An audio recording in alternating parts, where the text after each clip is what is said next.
السلام علیکم دوستو، کیا حال ہے؟ ٹھیک ہو دوستو؟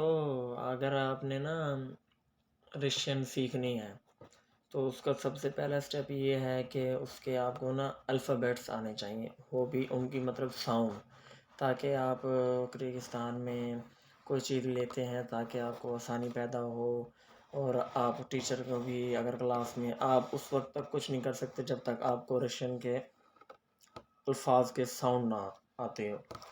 تو ساؤنڈ بک میں تو لکھا ہوا ہے لیکن نا ان کے ساؤنڈ نہیں کسی کو آتے، تو میں نے خود پہلے یوٹیوب پہ ٹیچرز وغیرہ کے کچھ کہیں سے کچھ کہیں سے کچھ کہیں سے کر کر کے میں نے پھر خود تیار کیا۔ مجھے تیار ہے، لیکن میں یہ چاہتا تھا کہ کسی دوست کی ہیلپ ہو جائے۔ یہ ضروری نہیں ہے کہ میرے گروپ والوں کے لیے، یہ سب کے لیے ہے، جس کو بیٹر لگے جہاں سے بندہ وہ وہاں سے کرے۔ اگر آپ کو بیٹر لگے میں آپ کو سمجھا دیتا ہوں اپنے الفاظ میں، تو آپ یہاں سے کر لیں۔ دیکھیں، سب سے پہلے تو آپ کو یہ پتہ ہونا چاہیے کہ اس میں ٹوٹل 33 الفابیٹس ہیں۔ دیکھیں، لکھا ہوا سارا ہے، پھر نا میں نے نا اس کے آگے یہ دیکھیں، یہ لیٹر ہے، اس کے بعد یہ انگلش ایکولنٹ ہے، اور یہ ان کی ساؤنڈ ہے، لیکن ان ساؤنڈ کی میں نے اپنے اردو میں لکھا ہوا ہے تاکہ ہمیں یاد کرنے میں آسانی پیدا ہو۔ اب دیکھیں، فرسٹ آف آل جب پہلے دیکھیں، یہ لیٹر ہے آ، اس کو لکھا ہوا تو ہے نا، لیکن میں نے اسے اپنے الفاظ میں لکھا ہوا ہے۔ میں اب ایک ایک کرتا جاؤں گا، انشاءاللہ آپ کو سمجھ آ جائے۔ دیکھیں، پہلا لفظ ہے نا یہ والا، ہمیں ٹیچر نے ہم سے یہ والے پوچھنے ہیں، یہ والے ہم نے ان کی ساؤنڈ بتانی ہے، یہ ان الفاظوں میں اپنے، تاکہ ہم خود کے لیے بھی پریپیئر کر سکیں اور مین کے لیے بھی۔ سب سے پہلے لفظ ہے وہ ہے آ، پھر ہے ب، پھر ہے و، پھر ہے گ، پھر ہے د، اس کے بعد ہے یہ دیکھیں، یہ لفظ اور یہ لفظ سیم ہے۔ یہ ہے جس کے اوپر دو نقطے ہیں، وہ ہے یو، یہ ج، اور اس کے بعد دیکھیں یہ زیڈ ہے نا، تو ایسے ہی ز، یہ والا لفظ جو ہے سیم ایز اٹ از اس طرح کا ہے، جیسے یہ اور یو ہے نا، اسی طرح یہ بھی سیم ہے، یہ والے یہ یو سیم ہے نا، یہ بھی سیم ہے۔ اسے ہم پڑھیں گے ای، اسے پڑھیں گے اوئیں، یہ خ، یہ ل، یہ م، یہ ن، اور یہ سمپل جیسے ہم انگلش میں پڑھتے ہیں او۔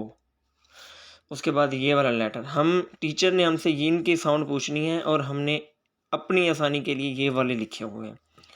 اس ساؤنڈ کو کہتے ہیں پ، اس کو ر، اس کو س، یہ والا تھ، یہ او، اور یہ والا ف، یہ والا جو ہے۔ اس کے بعد یہ خ، یہ س، چھ، یہ ویسے ایز اٹ از جیسے یہ دونوں تھے نا، یہ یو اور ای اوئی، یہ بھی ویسے ہیں۔ ایک ہے ش، دوسرا ہے ش، اور ان لفظوں کی کوئی ساؤنڈ نہیں ہوتی، ان تین لفظوں کی۔ یہ جو اوپر والا جس کا ڈنڈا ہے اسے بولتے ہیں ہارڈ سائن، اور اس کے بعد نیچے والے کو بولتے ہیں ہم سافٹ سائن، اور یہ جو ہے اسے بولتے ہیں اے، یہ جو ہے اسے یو، اور اینڈ والے کو الٹا آر یا۔ اب یہ ہے کہ اس سے آپ کو یہ ہے کہ کچھ آسانی پیدا ہو گئی ہوگی، جتنا میرا اندازہ ہے، کیونکہ میں نے بھی اسی طرح ہی تیار کیا ہے۔ کیوں؟ یہ لفظ ہے نا، جیسے اب اس کے آگے لکھا ہوا ہے لیکن ہمیں پتہ نہیں لگ رہا یہ کیا ہے۔